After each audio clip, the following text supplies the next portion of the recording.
Está entrando no ar. Na Mirante FM, Jornal da Mira. Interatividade, entrevistas, notícias da cidade, da região, do Brasil e do mundo. Você bem informado. O Maranhão está aqui. Jornal da Mira.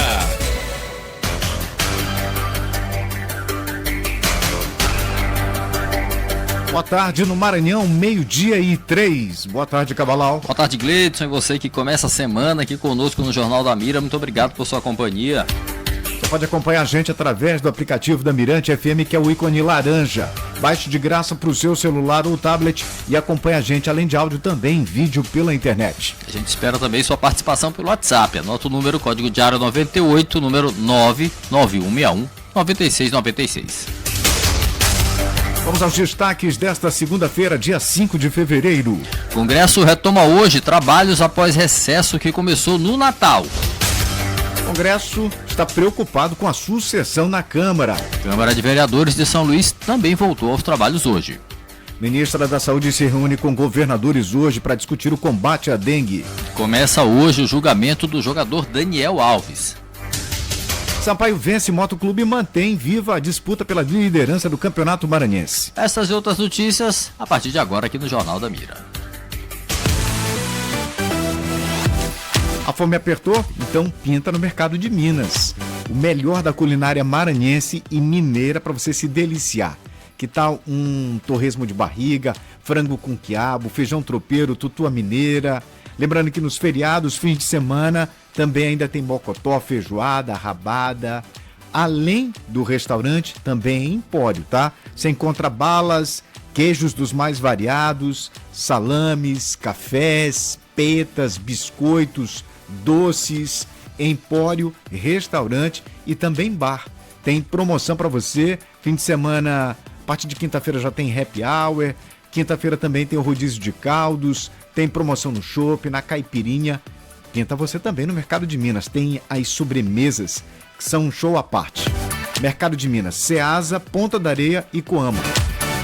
Ponta da Areia quase em frente ao Rio Poti Hotel, na Coama próximo do retorno de quadra, próximo do semáforo. Siga no Instagram e fique por dentro das promoções do Mercado de Minas. Mercado.dminas, Demudo. Aí no Instagram, mercado.dminas. Siga no Instagram e fique por dentro das promoções. Olha, o buffet já está montado aí para o seu almoço. Vá para o Mercado de Minas e se delicie. Fique por dentro de tudo. Jornal da Mira. O Congresso Nacional retoma as atividades legislativas hoje, com 27 vetos presidenciais pendentes de análise e 20 medidas provisórias na pauta. Dos vetos presidenciais, 12 estão trancando a pauta e 4 são do governo anterior. Entre os assuntos considerados prioridades do governo para este primeiro semestre estão a regulamentação da reforma tributária, aprovada no ano passado, e a discussão sobre mudanças no imposto de renda. A retomada dos trabalhos promete ser marcada por uma agenda cheia, com temas que têm causado atrito entre executivo e legislativo. Um dos exemplos é a medida provisória que trata a reoneração da folha de pagamento. A medida provisória foi editada no fim do ano passado, após o Congresso decidir a prorrogação da desoneração da folha em 17 setores. Outro ponto é o veto do presidente Lula a 5 bilhões e 600 milhões de reais em emendas de comissão ao sancionar o orçamento de 2024. No texto aprovado pelo Congresso, os parlamentares aprovaram 16 bilhões e 600 milhões de reais para as emendas de comissão, mas com o veto, o valor caiu aí para 11 bilhões. O que já é um número sem comentários. O vice-líder do governo no Congresso, o deputado Carlos Aratini, do PT, disse que o governo está disposto ao diálogo e à negociação. Entre os assuntos mais relevantes, o parlamentar destacou a negociação para manter os vetos. Entre outros assuntos que devem entrar na pauta estão cobrança de passagem despachada, apostas online, agrotóxicos e a lei que institui a Política Nacional de Direitos das Populações Atingidas por Barragens. O Congresso ainda deve discutir a reforma administrativa, além do projeto das fake news, que prevê a regulamentação das redes sociais e a regulação de ferramentas de inteligência artificial. Entre os projetos previstos para a pauta das casas neste ano, há também uma proposta que, se aprovada, exigiria um aval do Legislativo para medidas judiciais do Supremo contra parlamentares em exercício, como ordens de busca e apreensão. A discussão ganhou força depois das operações da Polícia Federal em endereços ligados aos deputados federais Carlos Jordi e Alexandre Ramagem, ambos do PL do Rio de Janeiro. Os mandados de busca e apreensão contra Jordi e Ramagem foram autorizados pelo ministro Alexandre de Moraes, do STF. A abertura do ano legislativo está prevista para ocorrer às 3 horas da tarde de hoje. O presidente do Congresso, Rodrigo Pacheco, abrirá os trabalhos.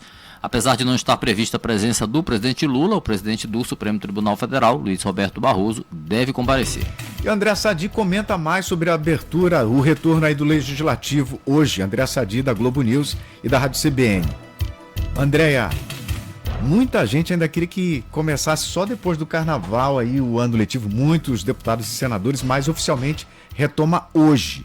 E aparentemente, como com o presidente aí da Câmara, com mau humor danado. Será que é pela reeleição?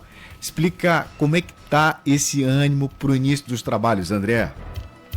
Começa hoje, é que vocês não estão me vendo, com muitas aspas, porque eu contei para o nosso ouvinte aqui na semana passada que na conta deles começa de fato na semana ali do dia 20, Carnaval de fato. Essa semana vai ser a semana de recados, assim, jogadores se posicionando no tabuleiro, né, as peças se posicionando. Então você trouxe o presidente da Câmara, o Lira, que tem demonstrado uma insatisfação, está irritado sim, principalmente com o Alexandre Padilha, que é o ministro das Relações Institucionais do governo, faz articulação política, e já deixou isso claro para quem quiser ouvir, eu não vou negociar com o Alexandre Padilha, pode esquecer, não tem a menor chance. Isso é uma coisa. Aí você tem o governo me dizendo, pode esquecer que o Lula não vai tirar o Padilha, não tem troca de Padilha com pressão de Lira para tirar um ministro que é um braço direito ali do Lula, que está ali, que é um ministro da confiança do presidente Lula. O Lula não age assim, né, gente? O Lula tem outro jeito de governar. Quanto mais você pressionar, pode esquecer. Ele não tira mesmo. Agora cedo eu conversei com o Rui Costa, que é o ministro da Casa Civil, porque na semana passada, isso já é reflexo dessa interlocução que está obstruída do Lira com o Padilha, o Lira se reuniu com o Rui Costa, também um ministro com quem ele não se dava, também ele reclamava do Rui Costa no primeiro semestre do ano passado, tal, mas para vocês verem como as coisas são na política, o pessoal fica aí brigando e os políticos eles vão sempre se arranjando, se arrumando. O Rui foi lá conversar com o Lira, o Rui Costa me disse, Sadi, ele não falou nada disso comigo, vai falar de Padilha comigo, não tem nada a ver comigo, não tocou no assunto. Falamos das pautas, tal, das prioridades para esse ano, até me falou, hoje o Rui Costa vai levar a mensagem do governo ao Congresso, né? Isso é tradição, isso faz parte do ritual ali, do rito. O Lula não vai, o Lula vai estar em BH, vai o Rui Costa representando o governo. Aí ele me disse que explicou para o Lira quais são as prioridades do governo, vai falar da reforma de renda, principalmente, da transição ambiental, ecológica, o eixo de desenvolvimento, a reforma de renda, que é a aposta do governo para esse ano, pelo menos de pautar, né, como a gente tem visto o Lula já falando disso desde o finalzinho do ano passado para esse, é porque faz parte daquela estratégia. A primeira foi a reforma fiscal, agora vai ser a de renda para tentar alcançar a população mais pobre, por óbvio, porque esse é o discurso do governo, né? Vamos fazer reforma que atinjam a população que mais precisa. Só que no meio do caminho tem um congresso que está preocupado com a sua eleição. Eu não estou falando da eleição municipal, eu estou falando da eleição da sucessão da Câmara, porque é isso que vai pautar toda a agenda do Congresso esse ano. O Lira quer a garantia do governo de que o Lula vai apoiar um candidato dele, na sucessão dele, Lira, porque em 25 ele sai da presidência da Câmara e quer fazer o sucessor. O Pacheco está ali mais azeitado com o Davi Alcolumbre, no Senado, né? Mas o Lira vai trabalhar para isso. Então ele quer uma conversa com o Lula. Eu já ouvi de gente do entorno de Lira que o Lula teria dado uma sinalização que não ia criar confusão, não ia ter nenhum tipo de confronto com o Lira, só que, gente, você tem toda uma base ali do presidente que não quer ficar na mão do Centrão nos próximos até 26. Então, gostaria de um candidato alternativo a essa turma do Centrão. Isso é possível? Eu estou falando, Sadi, acho que não. Porque eles de fato têm muita força, a esquerda não consegue se articular ali para ter uma base. Com tudo que o governo fez, o Centrão não garante votos, não garante apoio. A esquerda não garante aprovação, porque não tem número suficiente, então precisa do Centrão. Então eu acho que o grande lance de a gente observar nesse ano é saber se o PT vai patrocinar uma outra candidatura, que eles vão ter certeza que vai ganhar, porque senão pode repetir o que aconteceu com a Dilma ali, com o Eduardo Cunha. Não estou falando que eles vão lançar candidato, mas, por exemplo, eles podem estimular o Marcos Pereira, que é do Republicanos, da base do Lira, que quer ser, sempre quis, é o sonho dele ser presidente da Câmara, mas gostaria de fazer essa costura junto a Lira. Só que Lira prefere, nunca vai falar isso, nega, mas prefere o Elmar Nascimento, que é da turma dele ali, seria um sucessor mais à cara de Lira. Então você vai ter essa briga permeando todas as discussões de agenda econômica, qualquer agenda que tiver para ser discutida na Câmara, hoje vai passar por essa, que é a sucessão de Lira à presidência da Câmara. André, então já se fala das eleições da presidência da Câmara, do Senado de 2025? 2025, mas 2025 é logo aqui. Eles só falam disso, assim. E o Lira tinha eu lembro uma vez, fiz uma entrevista com ele lá pro Estúdio I, e ele falou, eu não falo desse assunto, porque começa a falar desse assunto, eu estou dizendo que acabou a minha gestão. E o Pacheco também, eles não querem falar disso, e do ponto de vista estratégico, político, eles estão certos. Só que eles precisam combinar com as bases, né? Os sucessores, candidatos à sucessão, melhor dizendo, só pensam nisso e só querem se posicionar para isso. Aí você tem, além de tudo, a turma do PSD, a turma do PDT fazendo acenos para o governo, tipo, oi, olha para mim aqui, eu posso... a gente pode ter algum tipo de discussão sobre a sucessão do Lira sem o Lira. Então, isso significa o quê? Eles podem... Hoje eu estava até relendo umas anotações que eu fiz do ano passado, já tinha uma ameaça no final do ano passado do PDT e do PSD saírem do bloco do Lira. Isso vai enfraquecer o Lira na disputa, se isso de fato acontecer. Então o Lira ele vai ter que trabalhar para manter unida a sua base, para ele conseguir dar uma ordem unida, né? Vai ser fulano. Sabe como o Lula faz quando... Muito parecido como quando o Lula escolhe um sucessor para alguma coisa. Vai ser fulano, tipo isso, botou a Marta na vice do Boulos. Muita gente reclamando, né? Pô, a Marta vai voltar depois de tudo que ela fez, voltou no impeachment e tal. Eu estava acompanhando sexta-feira o evento lá em São Paulo e o Lula percebeu, né, assim, a reação da turma do PT, ele falando, eu vi muita gente dizendo que, até dentro do PT, que não tinha que ser a Marta e tal. Eu falei, se vocês quiserem ganhar é com a Marta. Aí o pessoal segue o Lula, e quando ele escolheu o Dilma também. Então, assim, o Lira, guardado as devidas proporções, gostaria de dar um comando ali para a turma do Centrão, do tipo, vai ser o candidato tal e todo mundo apoiar. Isso vai acontecer? Eu acho difícil, porque cada deputado ali tem o seu voto, tem o seu, né, eles têm o peso do voto é o mesmo, cada um tem um. Então, quem vai ter mais força para fazer esse sucessor? Eu acho que é isso. A gente chegou aqui juntos nessa análise com o ouvinte. Quem é um jogo de força e quem tem mais força para fazer o sucessor? Vai ser o próprio Lira? Vai ser o Lira com o governo? O Lula de fato vai apoiar o candidato do Lira? Ou vai ser governo contra Lira? Eu acho difícil, porque o governo já aprendeu com o erro de Dilma. Mas se ele pudesse ter um candidato alternativo, ele não ia querer ficar na mão da turma ali do Arthur Lira, com certeza. Beijos para vocês. Certo, André Sadi aí. De fato, né? É alguém, uma pedra no sapato de Arthur Lira, o presidente da Câmara, o ministro de Relações Institucionais do governo, Alexandre Padilha, que tem incomodado. Porque, na verdade, quem quer ser o grande articulador de tudo é Arthur Lira. Presidente. É Arthur Lira. Ter alguém como um ministro que possa fazer sombra a todo esse poderio não agrada Arthur Lira de fato alguma. Agora, é como André Sadi falou, o governo vai querer se arriscar, como se arriscou no governo Dilma, e bater de frente com um presidente com tanto poder assim? Ficam as lições, né? Ficam as lições. Vamos ver o que vai dar. É saber se o governo vai agir pelos bastidores, tentando minar todo esse poderio, até porque tem dois partidos aí descontentes, né, com essa atuação de Lira recentemente, o que pode, de certa forma, enfraquecer. O governo pode perceber e tentar fortalecer esses dois partidos para tentar enfraquecer a Arthur Lira numa reeleição. Não é que ele vai sair para a reeleição, mas ele deve indicar um nome à sua sucessão. Vamos acompanhar tudo isso de perto para você aqui no Jornal da Mira. Bom, falando em retomada dos trabalhos, além do Congresso, hoje a Câmara dos Vereadores de São Luís também retomou os trabalhos hoje, né? Isso mesmo, sessão solene de abertura dos trabalhos. A Carla Lima acompanhou tudo pra gente. Boa tarde, Carla. Boa tarde, Carla.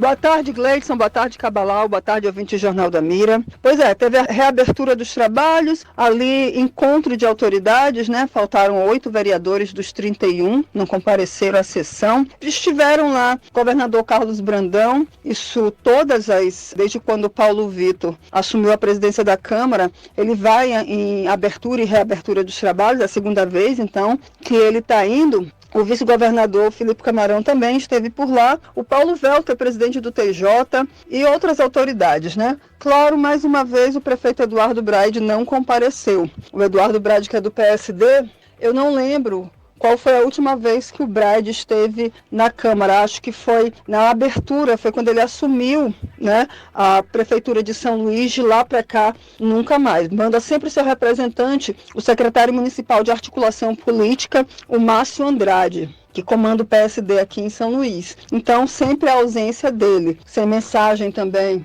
Não teve mensagem para os vereadores. Geralmente o chefe do Poder Executivo, ele traz uma mensagem para os vereadores. Se Braide não foi, Brandão foi, fez lá o seu balanço das ações que já foram feitas em São Luís, falou de escola, falou de asfaltamento, de obras, fez lá a sua prestação de contas e disse que faz, porque em São Luís ele teve mais de 250 mil votos, então ele tem um compromisso com a cidade e a parceria com os vereadores, né? Então é isso, foi mais ou menos isso. Brandão, Paulo Velter cobrou de certa forma que o foco do Legislativo seja, Cabalau e Gleidson, a lei de zoneamento, que é necessária para que dê uma nova estrutura para a cidade, para que chegue o desenvolvimento, né? A cidade realmente se desenvolva de forma ordenada, organizada. Por fim, o Paulo Vitor destacou a importância dos vereadores, disse que o Legislativo ele é um dos pilares da cidade e pediu diálogo, né? Pediu diálogo e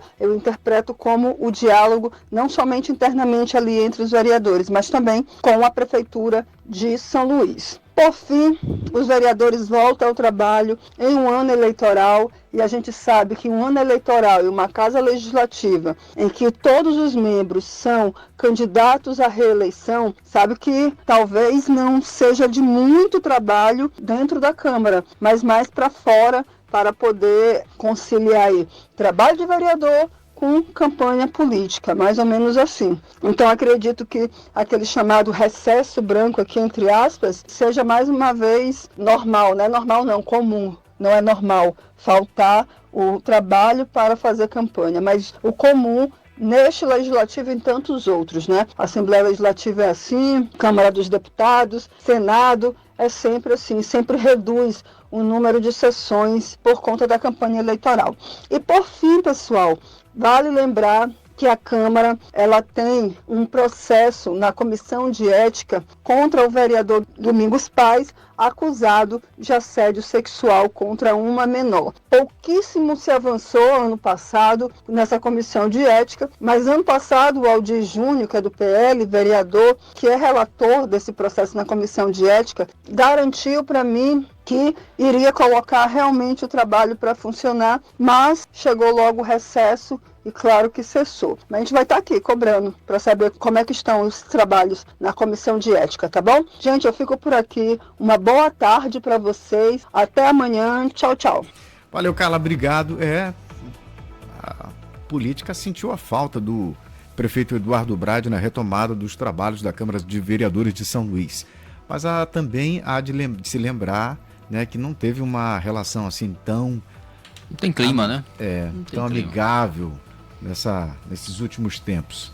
Uma pena, né? Porque vai entrar num ano eleitoral, ele vai ter que ter um jogo de cintura e poderia começar aqui e tentar fazer uma política, não que vá conseguir, mas pelo menos tentar fazer uma política de boa vizinhança, né? O prefeito tem um jeito peculiar, né, de conduzir e digamos que o diálogo não é muito criticado, né? A falta do diálogo, na verdade, é criticada em algumas esferas. É o jeitão do prefeito. Jornal da Mira. Notícias do jeito que você quer saber. A ministra da Saúde, Nízia Trindade, deve se reunir hoje com governadores para discutir aí o combate à dengue. Desde o início do ano, pelo menos 29 pessoas morreram e mais de 260 mil contraíram a doença, 300% a mais do que em janeiro do ano passado. Por enquanto, o Ministério da Saúde nega que haja uma epidemia nacional de dengue, mas admite situações epidêmicas em alguns estados, como Rio de Janeiro, Minas Gerais, Acre e também no Distrito Federal. Hoje a gente já teve um decreto do estado do Rio de Janeiro, justamente nessa situação caótica de calamidade por conta da dengue no Rio. O presidente Lula também deve discutir o assunto com o diretor-geral da Organização Mundial da Saúde, Tedros Adhanom.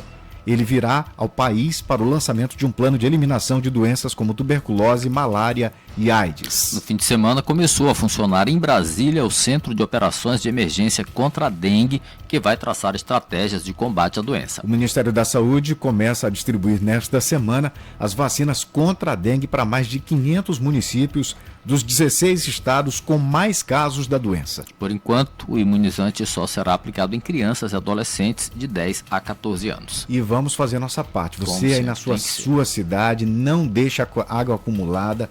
Em diversas partes aqui da capital, a gente já observa o acúmulo de mosquito. A proliferação é incrível, assustadora. Vamos fazer a sua parte. À noite, evite roupas escuras. Se puder, colocar tela nas janelas para que os mosquitos não entrem na sua casa. É repelente em todo mundo, tá?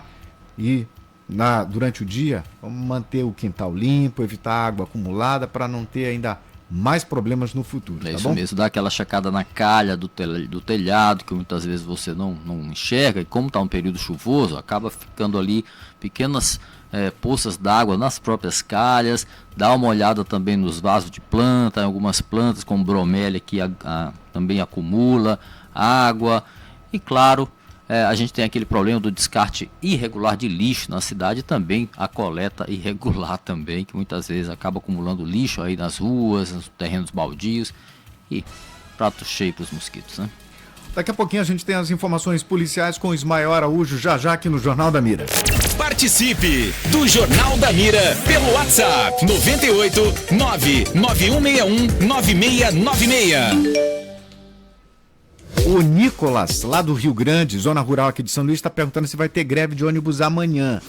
Nicolas, pelo menos a ameaça existe. Se existe vai uma se confirmar... Não está confirmado ainda, tem um dia ainda para ver. Se possível, a gente até torce que haja essa negociação, um acordo seja... Haja esse acerto. Isso, mas até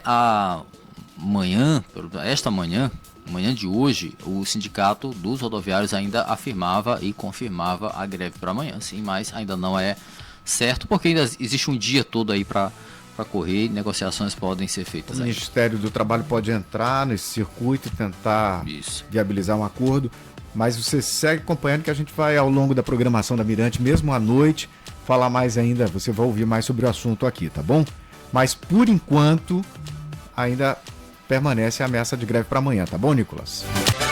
Plantão Lauro Jardim.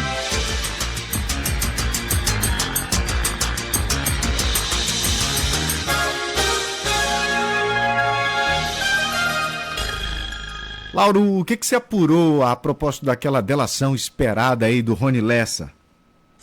Pois é, a partir dessa semana, com a volta do Judiciário ao trabalho, com o fim do período de recesso do Judiciário, quem acompanha de perto o caso Marielle está na expectativa das novidades que podem surgir, e essas novidades vão aparecer obrigatoriamente a partir do STJ, a quem vai caber a decisão de homologar ou não o acordo de delação premiada negociado pela Polícia Federal com o Rony Lessa, o matador da Marielle, do motorista dela, o Anderson Gomes.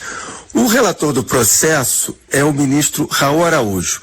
Em tese, ele poderia decidir isso sozinho, poderia monocraticamente dar uma sentença, se homologa ou não a delação. Só que pelo perfil do ministro, a tendência é que ele não decida monocraticamente se homologa a delação. Quem acompanha os julgamentos do ministro Raul Araújo de perto, e ele está no STJ desde 2010, garante que ele vai levar a delação do Rony Lessa para ser decidida pela Corte Especial do STJ. A Corte Especial é um órgão que é integrado pelos 15 ministros mais antigos do tribunal e que julga as ações penais contra governadores e outras autoridades com foro. E, como já se tornou público, há pelo menos um personagem com foro privilegiado nessa história toda. É um personagem que já andou aparecendo nas investigações anteriores do caso e que está citado nessa delação de agora. É o conselheiro do Tribunal de Contas do Rio de Janeiro, Domingos Brazão, que é um ex-deputado de 5 mandatos, que já foi preso pela Lava Jato, mas depois foi solto e retomou a cadeira de conselheiro do TCE. Em dezembro, o ministro Raul Araújo já havia levado essa discussão sobre a delação para essa mesma Corte Especial, num debate que durou 2 sessões. Os ministros decidiram que o STJ era o tribunal adequado para a tramitação da delação e assim ficou decidido que sim, essa delação, quando for assinada, ela deve ser levada ao STJ. Então, espera-se que neste mês de fevereiro esse processo tenha algum avanço, até porque, eu vou lembrar aqui, o diretor-geral da Polícia Federal, o André Rodrigues, disse que ele esperava concluir o caso Marielle até março. E, justamente em março, no dia 14, o assassinato completa 6 anos. Até a próxima quarta, ou quem sabe um pouco antes.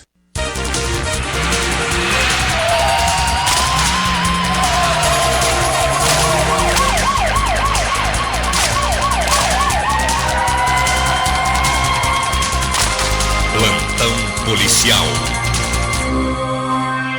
Olha, impressionante que basta ter o ano eleitoral e a gente começa a dar notícias sobre assalto a banco. Isso acontece, é coincidência talvez, mas alguns especialistas acham que não. Mas o Banco do Brasil da cidade de Vargem Grande foi alvo de bandidos. Quem tem os detalhes pra gente, Ismael Araújo. Boa tarde, Ismael.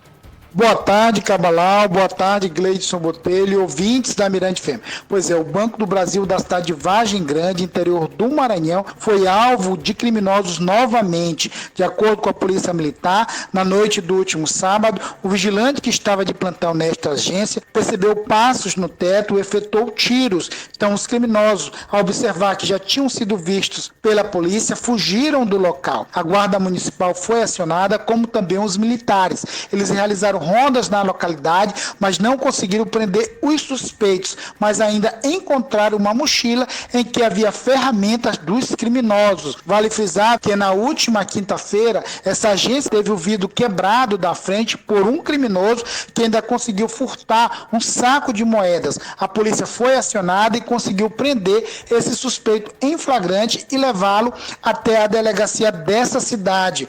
Também eu queria informar aqui aos ouvintes da Mirante FM que no dia 27 de janeiro deste ano, a agência bancária da cidade de Lajeado Novo foi alvo de criminosos, ela foi explodida e este caso está sendo investigado pela equipe da SEIC, que lá existe um departamento específico para investigar esses casos de roubo a instituições financeiras. E uma outra informação é que o ML de São Luís foi bem movimentado durante este fim de semana. A polícia informou que 8 corpos deram entrada no Instituto Médico Legal de São Luís. Um dos corpos foi identificados como Paulo Vitor Silva, de 18 anos. Ele foi assassinado na sede de São José de Ribamar. Nós tivemos também um caso de feminicídio que teve como vítima Naila Oliveira, de 15 anos. Esse caso foi no bairro da Alemanha. Nós tivemos também um corpo que deu entrada de Pedro Guilherme Moura. Esse caso aqui aconteceu até no bairro da Vila Palmeira. Nós tivemos o corpo de John Lucas Souza Santos, de 26 anos. Nós tivemos também um corpo de Lécio de Assis Silva. Nós tivemos também um corpo procedente da Vila Luizão, que está sem identificação no Instituto Médico Legal. Nós tivemos também um corpo do Raul Bezerra dos Santos e também de Isabel Cristina de Oliveira, de 63 anos. Ou seja, um total de 8 corpos deram entrada no Instituto Médico Legal de São Luís durante este fim de semana. Tá certo, Ismael, obrigado. 8 corpos deram entrada no IML no fim de semana, como falou Ismael.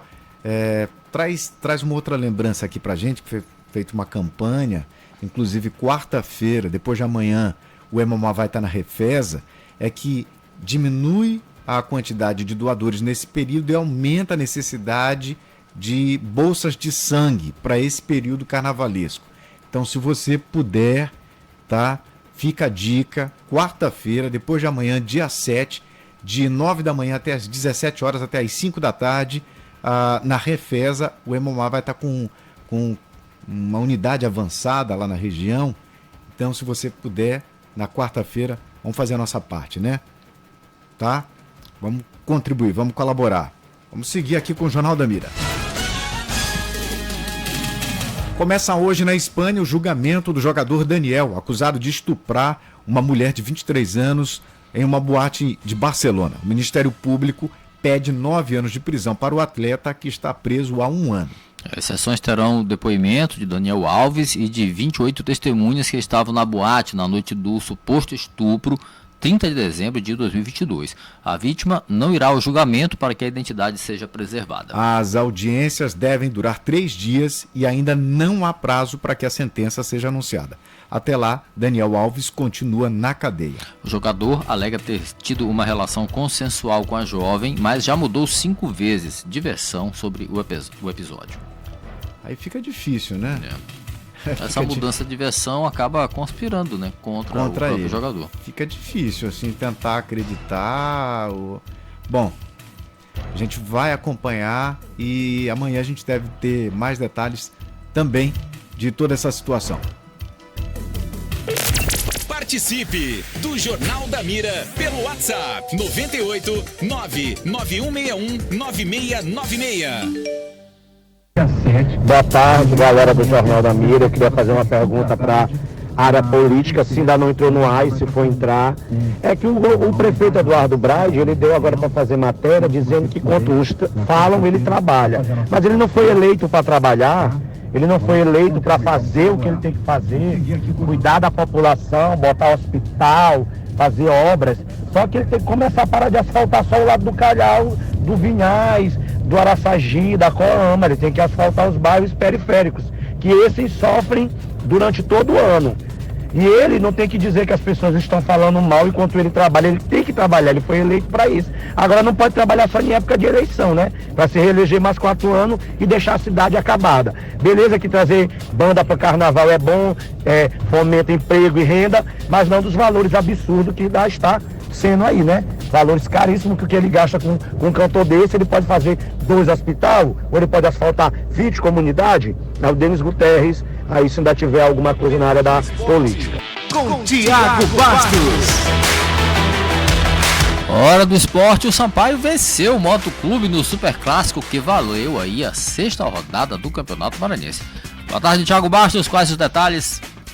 Tudo bem, gente? Um grande abraço. Repercutindo aqui na programação da 96, a rodada do Campeonato Maranhense do fim de semana. Teve Superclássico com vitória tricolor. Pois é, deu Bolívia Querida 2-0 para cima do Motoclube, com o técnico Thiago Gomes elogiando os seus atletas e também reclamando da arbitragem. Do lado da equipe do Moto, o técnico Tuca Guimarães, apesar do resultado, disse estar satisfeito e que o time tem margem, segundo ele, para crescer. O Moto que já se reapresenta nesta segunda-feira, visando o Maremoto da próxima quarta-feira, 8h15 da noite, neste momento marcado para o estádio Castelão. Já o Sampaio Corrêa, também com reapresentação marcada nesta segunda-feira, vai à região Tocantina, cidade de Imperatriz, também na próxima quarta-feira, enfrenta às 8h15 da noite no Frei Epifânio a equipe do Imperatriz. Maranhão Atlético Clube, que vai jogar, como falei, o Maremoto desta quarta-feira, lamenta o empate registrado na noite de ontem, lá na cidade de Natal, contra a equipe do ABC. Estreia da equipe do MAC na Copa do Nordeste. Por que eu estou dizendo que foi com um sabor amargo? Porque o Max estava vencendo até os acréscimos e com um lance, no mínimo, inusitado que está circulando aí nas redes sociais, o ABC chegou ao empate. Vamos tentar explicar aqui para o ouvinte da 96, né? O jogo estava 2-1, o Mac dominando as ações, jogando bem melhor do que o seu adversário, saiu atrás o Mac, conseguiu a virada no placar no segundo tempo e no lance de bate-rebate, o goleiro Moisés da equipe do Mac fez a defesa e ficou com a bola, digamos, abraçada e também próximo ao gramado. E o Ian, lateral direito da equipe do MAC, que havia entrado no confronto durante o segundo tempo, foi cumprimentar o Moisés. Em vez de dar aquele tapinha assim na cabeça do Moisés, para dizer, valeu meu garoto, ele simplesmente deu um tapinha na bola. Pois é, meus amigos. E como Moisés estava com a redonda dentro da área, mão na bola, é pênalti. O árbitro da partida não teve dúvidas e marcou a infração contra a equipe atleticana. O Barraguês, atacante da equipe do ABC, bateu, o Moisés ainda fez a defesa, mas no rebote o ABC chegou ao empate. Delegação atleticana já em São Luís, tem reapresentação nesta segunda-feira à tarde e amanhã já fecha a preparação para este compromisso diante da equipe do Moto, o confronto pela 7ª rodada do Campeonato Maranhense. O MAC que é líder absoluto nesse momento do Campeonato Maranhense, mas o Sampaio está ali muito próximo, né? A gente fala absoluto em relação à margem de outras equipes, mas o Sampaio segue ali bem próximo da equipe atleticana. Eu volto ao longo da programação da nossa Mirante FM com muito mais informações. Um grande abraço, gente! Prancheta do PVC, com Paulo Vinícius Coelho.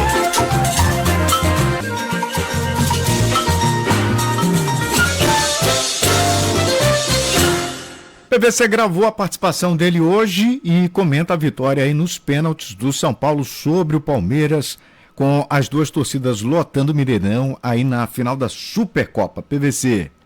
Tô voltando de Belo Horizonte para São Paulo, depois da Supercopa de ontem, vencida pelo São Paulo nos pênaltis contra o Palmeiras. O Palmeiras jogou um pouco melhor, um pouquinho melhor durante o tempo normal. Teve chance clara de gol com o Mike, também depois com o João, mas a bola do jogo foi perdida pelo Caleri, numa falha de reposição do Everton, goleiro do Palmeiras. O Caleri recuperou a bola, tinha se machucado no tornozelo operado 4 minutos antes, e eu diria para você que se não tivesse se machucado, ele não teria perdido aquele gol. Ele sai na frente do Everton, bate sem confiança pela lesão no tornozelo e o Everton se recupera, faz uma grande defesa. Depois, nos pênaltis, mérito do São Paulo. São Paulo vence por 4-2. O Palmeiras não conseguiu, mais uma vez, de 10 decisões por pênaltis na era Abel Ferreira. O Palmeiras só ganhou 2, o que fez o Abel Ferreira admitir, depois da conquista do São Paulo, o mérito do São Paulo, evidentemente, mas disse que o Palmeiras não é bom nos pênaltis, como ele fala no seu sotaque português. Nos pênaltis o Palmeiras não é bom e por isso o São Paulo foi campeão da Supercopa pela primeira vez. Se você levar em consideração que o São Paulo já foi campeão brasileiro, paulista, já foi campeão da Libertadores, da Recopa Sul-Americana, já foi campeão mundial de clubes, o título que o São Paulo, da Sul-Americana também, o título que o São Paulo não tinha, foi conquistado no início da noite de domingo, aqui em Belo Horizonte, o título da Supercopa. Foi divertidíssimo o fato de proibição de torcida dividida meio a meio em São Paulo. Isso não é por causa da violência, é por causa da configuração dos estádios. Desde que o São Paulo, em 2009, passou a usar o Morumbi para fins comercializar setores de arquibancada do Morumbi, primeiro com o espaço Visa, que havia no final dos anos 2000, depois com seus sócios torcedores. Isso impede que você faça um jogo com 50% de torcida para cada lado em São Paulo. Até 2008 havia no Morumbi a possibilidade de divisão de torcida meio a meio. Então falando de duas coisas diferentes. Uma coisa é a violência ter causado os jogos com torcida única, que todo mundo é contra. Outra coisa é você saber que pelos espaços, pela configuração dos estádios de Palmeiras, Corinthians e Santos, e pelo direito do São Paulo comercializar sua arquibancada a seu favor, não se faz mais jogo com 50% de torcida em São Paulo desde 2008, há 15 anos. Isso deu para matar a saudade, porque foi muito divertido ver o lado palmeirense provocando o lado São Paulino e vice-versa. O ápice dessa provocação foi quando a torcida do Palmeiras percebeu que o São Paulo tinha falhado na missão de levantar um bandeirão daqueles que cobrem toda a arquibancada, e a torcida cantava: "Não é mole não, vocês não conseguem subir o bandeirão." Foi divertido. Foi divertido ver os dois lados cantando, se provocando, se desafiando, fazendo a festa, se provocando para ver quem fazia a festa mais bonita. Mas em campo, quem fez a festa depois do jogo foi o São Paulo, campeão da Supercopa. Um caso de violência, o torcedor do São Paulo atirou uma garrafa no ônibus do Palmeiras que chegava ao Belo Horizonte no sábado à noite. Isso aconteceu por um erro da organização, que deixou os dois hotéis a 2 km de distância. A Polícia Militar pediu para que não fosse assim, mas com os dois hotéis a 2 km e com os blocos de carnaval no centro, o ônibus do Palmeiras passou em frente ao hotel do São Paulo, e isso permitiu que o criminoso atirasse uma garrafa que felizmente não feriu ninguém.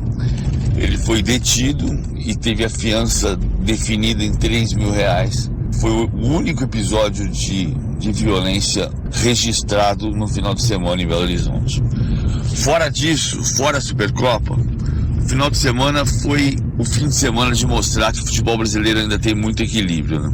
Porque o Atlético, que é muito mais forte em tese do que o Cruzeiro, perdeu para o Cruzeiro na Arena MRV, 2-0, porque o Vasco segurou um empate 0-0 com o Flamengo e teve chance de ganhar o jogo, mas a chance mais clara foi do Gabigol, que perdeu o pênalti, o Léo Jardim defendeu, e porque o Corinthians, em crise, tomou 3-1 do Novo Horizontino jogando em casa. Então, os mais fracos, teoricamente, complicaram a vida dos mais fortes.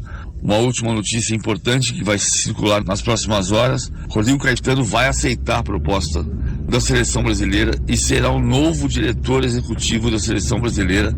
Vai trabalhar pela 4ª vez junto com Dorival Júnior, que foi o técnico, seu colega de trabalho no Vasco em 2009, no Fluminense em 2013, no Flamengo em 2015, e será seu comandado na Seleção Brasileira. Rodrigo Caetano vai ser anunciado nas próximas horas, talvez amanhã, como novo diretor executivo da CBF.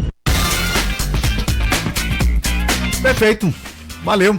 A gente vai ficando por aqui, daqui a pouquinho tem BBB na mira, já João Marcos na área. Amanhã, gente, lembrando, o Acorde Record mais cedo, tá? O pessoal estava acostumado, habituado ao Acorde Record às 6 da manhã, agora começando às 5 da manhã, 1 hora mais cedo, o Acorde Record, tá bom? Já João Marcos vai falar sobre eliminação, sobre paredão, hoje é dia, tá? De confusão, BBB na mira, já com o João Marcos. Valeu, gente, tchau! Valeu, pessoal, semana só começando, ótima segunda-feira para você, uma ótima semana, fica com Deus, até amanhã, tchau!